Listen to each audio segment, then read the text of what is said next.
नमस्कार, मैं सत्या मिश्रा उत्तर प्रदेश के लखनऊ ज़िले के निगोहा नामक गांव में मनाए जाने वाले पर्वों की श्रृंखला को लेकर एक बार फिर से उपस्थित हूं। आज हम वार्ता करते हैं कार्तिक पूर्णिमा के पर्व की। कार्तिक पूर्णिमा जो कि निगोहा गांव में बुड़ुक्की या कतकी के नाम से प्रसिद्ध है। हम कई बिंदुओं के अंतर्गत कार्तिक पूर्णिमा के पर्व की विवेचना प्रस्तुत करेंगे। जैसे महान परंपरा या पौराणिकता में कार्तिक पूर्णिमा त्योहार की महत्ता क्या है, ये क्यों मनाया जाता है, जनश्रुति के आधार पर निगोहा गांव में कार्तिक पूर्णिमा के मनाए जाने का क्या प्रचलन है, स्थानीय परंपरा में किस प्रकार से कार्तिक पूर्णिमा के पर्व को मनाया जाता है, और अंततोगत्वा समाजशास्त्रीय विश्लेषण के साथ एक संक्षिप्त समाजशास्त्रीय विश्लेषण के साथ हम आपके समक्ष एक व्याख्या प्रस्तुत करेंगे कि इस प्रकार के पर्वों की क्या महत्ता है सामाजिक जीवन में और किस प्रकार से वे लोक जीवन में या ग्रामीण समुदायों में आज भी प्रकार्यात्मक हैं। तो हम बात करते हैं सबसे पहले महान परंपरा या पौराणिकता में कार्तिक पूर्णिमा के पर्व की। कार्तिक पूर्णिमा को त्रिपुरारी पूर्णिमा के नाम से भी जाना जाता है, इसलिए क्योंकि आज ही के दिन कार्तिक माह की पूर्णिमा के दिन शिव द्वारा त्रिपुरासुर नामक एक भयानक राक्षस का वध किया गया था। इसीलिए इसे त्रिपुरारी पूर्णिमा के नाम से जाना जाता है। कार्तिक पूर्णिमा को गंगा स्नान के नाम से भी संबोधित किया जाता है और इस दिन गंगा नदी या अन्य नदियों में पवित्र जलाशयों में स्नान की विशेष महत्ता बनी हुई है। कार्तिक पूर्णिमा के दिन तमिलनाडु के अरुणाचलम पर्वत की परिक्रमा का भी विधान प्रचलित है। कार्तिक स्वामी का आश्रम है वहाँ पर और ऐसा माना जाता है, ऐसी मान्यता है लोक श्रुति के आधार पर कि स्कंद पुराण की रचना भी वहीं पर की गई है। तमिलनाडु के अरुणाचलम पर्वत की जिसकी लगभग 13 किलोमीटर दूर की यात्रा या परिक्रमा का विधान है आज ही के दिन। इसी दिन यानी कार्तिक पूर्णिमा के दिन विष्णु भगवान ने प्रलय काल में मत्स्यावतार लिया था। कार्तिक पूर्णिमा का महत्व शैव एवं वैष्णव दोनों मतों में समान रूप से मान्यता प्राप्त है। आज के दिन पवित्र स्थानों पर स्नान का विशेष महत्व पाया जाता है। सिख संप्रदाय इसी दिन सिख समुदाय के संस्थापक गुरु नानक देव जी का जन्म भी मनाता है। इनके जन्मोत्सव को प्रकाशोत्सव के रूप में मनाया जाता है, जिसे गुरु पर्व की भी संज्ञा दी जाती है। प्रत्येक वर्ष में 12 पूर्णिमाएं होती हैं, लेकिन जब मलमास होता है या अधिक मास होता है तो इन पूर्णिमाओं की संख्या 13 होती है। इसी दिन यानी कार्तिक पूर्णिमा के दिन ही देव दिवाली भी मनाई जाती है। विशेष तौर पर कार्तिक पूर्णिमा के दिन वाराणसी में मनाया जाने वाला यह पर्व है, जहां पर लाखों की संख्या में दीप प्रज्वलित किए जाते हैं। आइए अब हम वार्ता करते हैं निगोहा गांव में मनाए जाने वाले कार्तिक पूर्णिमा के पर्व पर। आप सभी के समक्ष मैं एक छोटा सा वीडियो प्रस्तुत कर रही हूं, जिसमें यह दर्शाया गया है कि महिलाएं किस प्रकार से घरों में हिंदू परिवारों में प्रातःकाल स्नान करके ब्रह्म मुहूर्त में, वैसे तो पूजा का विधान है लेकिन आजकल कुछ परिवर्तन भी आया है, लोग स्नान इत्यादि करके प्रातःकाल प्रयास ये रहता है कि प्रातःकाल ही यह पूजा की जाए, जिसके अंतर्गत तुलसी की पूजा की जाती है।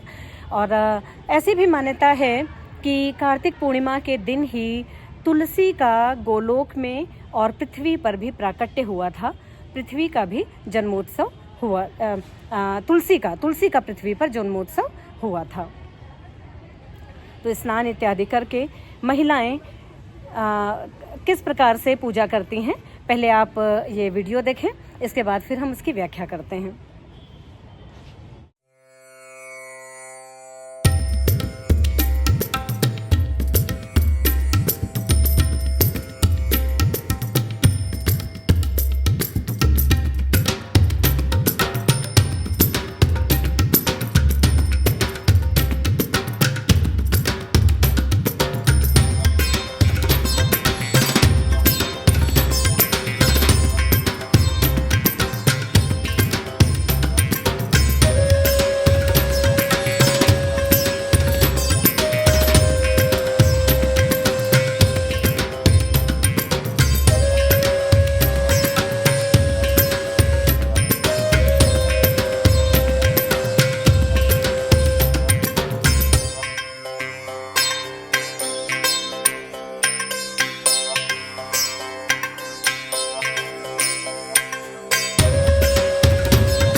अभी आप सभी ने ये वीडियो देखा कि किस प्रकार से निगोहा गांव में हिंदू परिवारों की महिलाएं प्रातःकाल स्नान इत्यादि करके व्रत रखती हैं, पूजा होने तक व्रत रखती हैं और वे चावल के पीठे से, जिसकी चर्चा हम पहले के अपने वीडियोस में कई बार कर चुके हैं, चावल के पीठे से तुलसी के पौधे के आसपास रेखांकन करती हैं और 60 कुचैया यानी छोटी छोटी नन्ही नन्ही पूड़ियाँ जो पूजा में प्रयुक्त होती हैं उनको कुचैया बोला जाता है स्थानीय भाषा में। निगोहा गांव में अवधी भाषा बोली जाती है। तो वो कुचैया बनाई जाती हैं और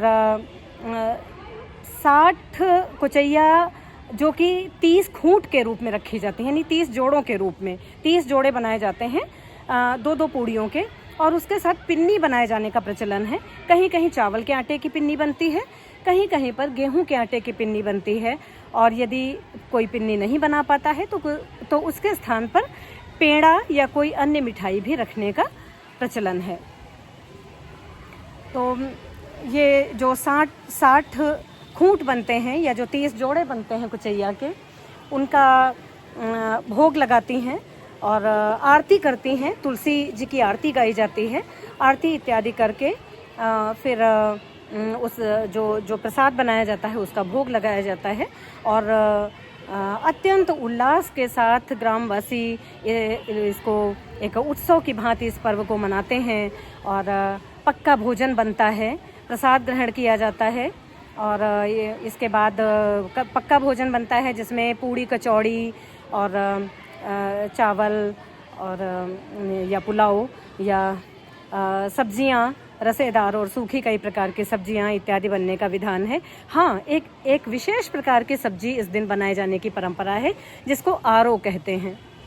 आरो की सब्जी या पकौड़ी आज के दिन बनाया जाना अत्यंत शुभ माना जाता है। यह एक प्रकार की जड़ है जो कुछ एक लंबे आकार की एक जड़ होती है और जिसकी सब्जी आज के दिन बनाई जाती है। जैसा कि मैंने अभी बताया कि आज का दिन निगोहा गांव में उत्सव की भांति मनाया जाता है। ग्रामवासी न केवल स्वयं हर्षोल्लास के साथ इस पर्व को मनाते हैं, सभी जाति के व्यक्ति इस पर्व को मनाते हैं। हाँ, ब्राह्मण एवं क्षत्रिय वर्ण से संबंधित जो जातियां हैं, ब्राह्मण और ठाकुर जातियों में यह पर्व पूजा इत्यादि के रूप में मनाया जाता है। इसका अनुकरण कुछ जो मध्यवर्ती जातियां हैं वे भी करती पाई गईं और उनके यहाँ भी तुलसी की पूजा का विधान अपना लिया गया है। लेकिन जो अनुसूचित जातियां हैं उनके यहाँ यद्यपि पूजा तो नहीं की जाती, लेकिन आज के दिन सारे कार्य स्थगित कर दिए जाते हैं। फसल की कटाई से संबंधित, फसल की बुआई से संबंधित, गेहूं के खेत तैयार किए जा रहे होते हैं जिनसे संबंधित कार्य स्थगित कर दिए जाते हैं और सभी आज का दिन, कार्तिक पूर्णिमा का दिन उत्सव की भांति मनाते हैं। आइए हम चर्चा करते हैं कि किस प्रकार से ग्रामवासी इस पर्व को मनाते हैं। तो जैसा कि मैंने बताया कि न केवल ग्रामवासी स्वयं उत्साह के साथ सम्मिलित होते हैं, बल्कि उनके घर की बेटियां जिनके विवाह अन्य जगहों पर, अन्य गांवों में या अन्य शहरों में, अन्य स्थानों पर हो गए हैं, उनके ससुराल के पक्ष के लोग भी आते हैं बड़े पैमाने पर। कई सारे नाते रिश्तेदार आते हैं, इकट्ठे होते हैं और वहाँ पर एक स्थानीय मेला भी लगता है। उस स्थानीय मेले में सभी हर्षोल्लास के साथ जाते हैं और कार्तिक पूर्णिमा के पर्व को मिलजुल कर एक साथ मनाते हैं। कार्तिक पूर्णिमा का मेला, जैसा कि मैंने अपने पूर्ववर्ती वीडियोस में बताया है कि निगोहा गांव से कुछ किलोमीटर की दूरी पर, राजमार्ग से लगभग 10 किलोमीटर, 8 या 10 किलोमीटर की दूरी पर एक अहिनवार नामक स्थान है, जहां पर अहिनवारन का मेला कहा जाता है, जो दीपावली के एक दिन पहले लगता है और कार्तिक पूर्णिमा के दिन लगता है। तो कार्तिक पूर्णिमा के दिन लगने वाला मेला बहुत बड़ा विशाल मेला होता है। दीपावली के अगले दिन भी लोग अत्यंत हर्षोल्लास के साथ उस मेले में जाते हैं और स्थानीय उत्पाद खरीद कर लाते हैं। इसी प्रकार से इस मेले को जो कार्तिक पूर्णिमा के अवसर पर लगता है, ये उससे भी बड़ा और भव्य होता है, जिसमें जो घर आए हुए नाते रिश्तेदार होते हैं वे सभी उत्साह के साथ सम्मिलित होते हैं। आइए पहले एक नज़र डालते हैं हम इस मेले को। ये मेला जो निगोहा गांव है, निगोहा गांव और अहिनवार के बीच में एक स्थान है बसदेवा, वहाँ पर बाग है और आम और महुए की बागें हैं बड़ी बड़ी सी, कोई एक आध छोटे तालाब हैं, एक हनुमान जी का पुराना मंदिर है जिसे बसदेवा कहा जाता है। बसदेवा मंदिर से उस मेले की शुरुआत होती है और लगभग आगे जाकर 4-5 किलोमीटर की दूरी तक बड़ी गहमा गहमी रहती है। छुटपुट दुकानें बीच बीच में मिलती हैं और काफ़ी अहिनवार के काफ़ी पहले से ही उसकी सीमा के गांव की सीमा के पहले से ही दुकानें लगनी प्रारंभ हो जाती हैं। तो आइए हम इसका आनंद लेते हैं। पहले आनंद लेते हैं बसदेवा बाग में जो मेला लगता है, जो कि अहिनवार में लगने वाले मेले का एक भाग है। इस पर हम दृष्टिपात करते हैं।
आप लोगों ने बसदेवा मेला का दर्शन किया।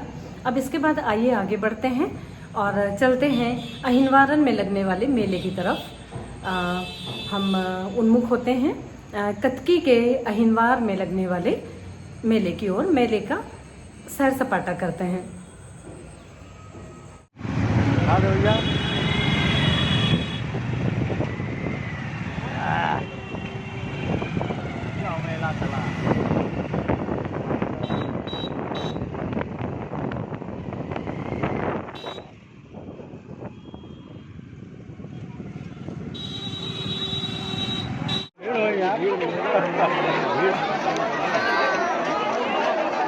तालाब कैसी है?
दोस्तों, अभी आपने देखा कि किस प्रकार से ये मेला जो अहिनवार में मूल रूप से लगता है, लेकिन कई वर्षों पहले इसका रूप और बढ़ता गया, आकार बढ़ता गया और ये बसदेवा मंदिर से भी लगना प्रारंभ हो जाता है। यहाँ पर आपने खिलौनों की दुकानें देखी, आपने और मिठाइयों की दुकानें देखी और लकड़ी के सामान की दुकानें देखी।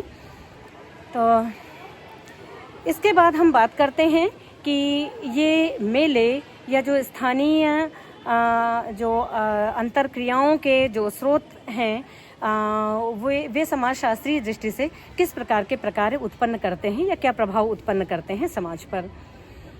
पहली चीज़ तो हम इससे ये पता चलता है कि यद्यपि समाज आधुनिकीकरण की दौड़ में शामिल हो चुका है और परिवर्तन तीव्र गति से घटित हो रहे हैं, लेकिन आध्यात्मिकता का पुट आज भी गांव में जीवंत है, जो कि इन अवसरों पर दृष्टिगत होता है। इन मेलों में जैसे मैंने जब ग्रामवासियों से वार्ता की कि कतकी का मेला क्यों मनाया जाता है, अच्छा हाँ, इसे बुड़ुक्की इसलिए कहते हैं क्योंकि इस दिन मैंने बताया कि स्नान की अत्यंत महत्ता है। तो जो अहिनवार नामक स्थान है वहाँ पर एक प्राचीन तालाब भी पाया जाता है। जनश्रुति के आधार पर यह कहा जाता है कि ये वही तालाब है जहाँ पर पांडव गए थे और उनके प्यास लगी थी जल पीने के लिए, और यहीं पर यक्ष ने उनसे प्रश्न पूछे थे। तो ये इस घटना का संबंध भी इस तालाब से बताया जाता है। तो ये तालाब ऐतिहासिक महत्व का है, और इस तालाब में लोग ऐसा भी बताते हैं कि जब कोई गया करने जाता है तो पुरी में या फिर जो अन्य आगे के स्थान हैं जो जहाँ पर जाकर गया की जाती है, वहाँ पर पुरोहित पूछते हैं, पंडे पूछते हैं कि क्या अहिनवार का स्नान किया है। तो लोगों का मानना है कि ये वही अहिनवार नामक स्थान है जहाँ के स्नान की मान्यता आज भी बनी हुई है। मुझे याद है कि बचपन से मौनी अमावस्या के दिन भी इस तालाब में स्नान की महत्ता थी, और कार्तिक पूर्णिमा के दिन भी विशेष तौर पर अनुसूचित जाति के व्यक्तियों के यहाँ आज के दिन बुड़की लगाने का आशय है डुबकी लगाना, यानी नाक बंद करके जलाशय में पूरा डूबकर ऊपर निकल आना। तो इसीलिए इसको बुड़की पूर्णिमा भी कहा जाता है, और स्थानीय भाषा में इसे लोग कतकी का मेला भी कहते हैं या कतकी का त्यौहार भी कहते हैं। तो जैसा कि मैं बता रही थी कि एक तो आध्यात्मिकता दिखती है और परंपरा के निर्वाह का प्रचलन है। अनेक व्यक्तियों से मैंने वार्ता की तो किसी को ये नहीं मालूम है कि आखिर कार्तिक पूर्णिमा का यह पर्व क्यों मनाया जाता है। कुछ लोगों का कहना था कि तुलसी विवाह होता है, कुछ लोगों का कहना था कि तुलसी जी की पूजा होती है, और किसी एक आध लोगों ने यह भी बताया कि आज के दिन तुलसी का प्राकट्य होता है। तो लेकिन फिर भी अत्यंत हर्षोल्लास के साथ आज का दिन सारे दैनिक कार्यों को और विशेष कार्यों को स्थगित करते हुए ग्रामवासी मनाते हैं। इस मेले में तीव्र संचरण देखा गया। तीव्र संचरण दो प्रकार से, एक तो भौगोलिक गतिशीलता के रूप में, बड़े पैमाने पर लोग नाते रिश्तेदार दूर दूर से आते हैं, जो ग्रामवासी हैं उनके सगे संबंधी आते हैं और मेले में भाग लेते हैं। दूसरा, सामाजिक अंतरक्रियाएं बढ़ती हैं। आज के दौर में सभी व्यक्ति अपनी अपनी दिनचर्या में व्यस्त रहते हैं। मोबाइल फ़ोन प्रौद्योगिकी ने लोगों के अंदर अकेलापन पैदा किया है, सामूहिकता को कम किया है। तो सामाजिक अंतरक्रियाएं ऐसे अवसरों पर बढ़ती हुई दिखती हैं, दृष्टिगत होती हैं।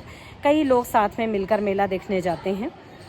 इससे सामाजिक मेल मिलाप बढ़ता है, संबंधों में प्रगाढ़ता बढ़ती है और नवीन प्रकार के संबंध भी बनते हैं। तो इस संक्षिप्त वार्तालाप के साथ मैं तब तक के लिए जब तक कि मैं अपना कोई अगला वीडियो लेकर आऊँगी निगोहा गांव के ऊपर, मैं आप सभी से आज्ञा चाहती हूँ। बहुत बहुत धन्यवाद।